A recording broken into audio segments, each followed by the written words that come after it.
এ ওকে কিছু করিস না রে, তোর বংশ নির্বংশ করে দিবে। এ লালু যা।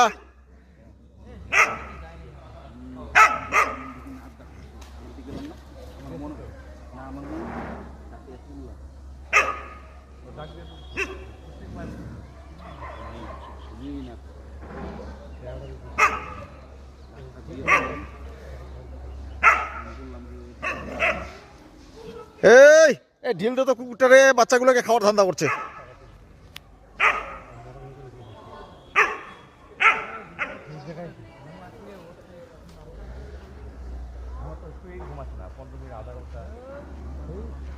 এই জন্য নিজের লড়াই নিজে লড়তে হয়। শেষ পর্যন্ত রণে ভঙ্গ দিল। আরে ওদিকে চেষ্টা করছে। হ্যাঁ দে।